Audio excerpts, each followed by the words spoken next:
जय हिंद दोस्तों, स्वागत है आपका कॉन्सेप्ट गुरुजी के यूट्यूब चैनल पर। मैं हूं आसराज। दोस्तों आज का ये वीडियो जो है मोटिवेशनल बातों से शुरू करते हैं।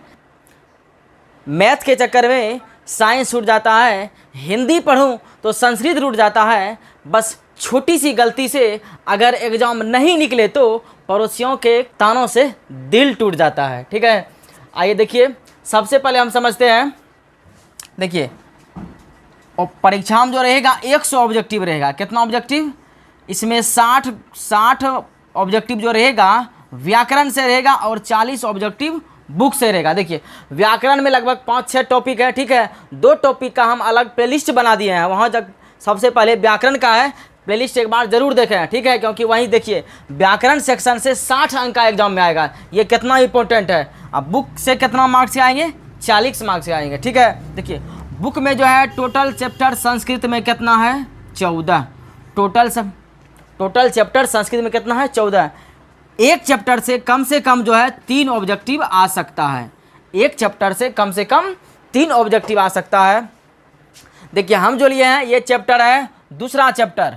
कौन चैप्टर है? संस्कृत बुक के दूसरा चैप्टर है। ठीक है, जो भी चैप्टर संस्कृत किताब में लगभग 14 चैप्टर का ऑब्जेक्टिव प्लस सब्जेक्टिव देंगे। ठीक है, देखिए अब कोई मना कमेंट करेगा सर इसका सारांश। देखिए टाइम कम है, 3 से 4 महीने महज बचा है। अब उसी में सारांश भी होगा तो संभव है? नहीं। हम चाह रहे हैं कम समय में एकदम बेहतरीन तैयारी हो जाए। ठीक है, इसीलिए हम ऑब्जेक्टिव लिए हैं। आपको ऑब्जेक्टिव में कहीं दिक्कत नहीं होगा।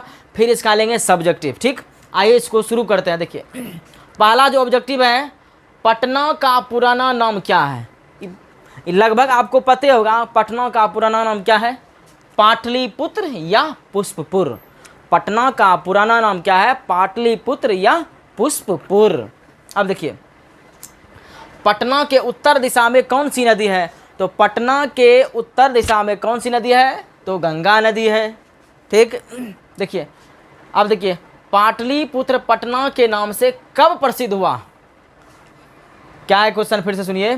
पाटलिपुत्र पटना के नाम से कब प्रसिद्ध हुआ? तो मध्यकाल में। कौन काल में? याद रखना है, पाटलिपुत्र पटना के नाम से जो है कब प्रसिद्ध हुआ था? तो मध्यकाल में। कौन सा काल में? मध्यकाल में। अब देखिए, पटना में कौमुदी महोत्सव कब मनाया जाता है? गुप्त वंश में मनाया जाता था पहले। कौमुदी महोत्सव कब मनाया जाता था? तो गुप्त वंश में। अब देखिए कौमुदी महोत्सव क्या हुआ? जैसे हम लोग यहाँ दुर्गा पूजा मनाते हैं, पटना में क्या माना जाता है? कौमुदी महोत्सव। ऐसा नहीं कि पटना में दुर्गा पूजा नहीं मनाया जाता है, कहीं कहीं दुर्गा पूजा भी मनाया जाता है तो कहीं कहीं कौमुदी महोत्सव भी मनाया जाता है। ठीक है, अब देखिए बिहार की राजधानी क्या है? इस सब भेद बनता होगा। बिहार की राजधानी कहाँ है? तो पटना है। पटना में कौमुदी महोत्सव किस अवसर पर दिखाई पड़ते हैं? तो दुर्गा पूजा में। हम लोग यहाँ दुर्गा पूजा मनाते हैं तो पटना में कौमुदी महोत्सव। कहीं कहीं दुर्गा पूजा भी मनाया जाता है, ऐसा नहीं कि खाली कौमुदी महोत्सव मनाया जाता है। ठीक है, शरद काल में कौन सा महोत्सव मनाया जाता है? यहाँ क्या होगा? महोत्सव। तो शरद काल में कौन सा महोत्सव मनाया जाता है? कौमुदी महोत्सव। शरद काल में कौन सा महोत्सव मनाया जाता है? तो कौमुदी महोत्सव। अब देखिए क्या है, किसने कहा था पटना की नगर जो है शोभा देखने में प्रिय था? पटना का नगर की शोभा जो है देखने में कैसा था? प्रिय। ऐसा बात किसने कहा था? तो ऐसा बात कहा था मेगास्थनीज ने। किसने कहा था? मेगास्थनीज ने। तो मेगास्थनीज कौन है? एक विदेशी यात्री है जो कि पटना पढ़ने के लिए आए थे, मैंने शिक्षा ग्रहण करने आए थे। ठीक है, देखिए पटना नगर की पालिका देवी कौन है? पटना नगर की पालिका देवी कौन है? पटन देवी। पटना में किसकी पूजा होती है? तो पटन देवी की पूजा होती है। किसकी पूजा? पटन देवी। अब देखिए क्या है, पाटलिपुत्र में कौन बार बार आए थे?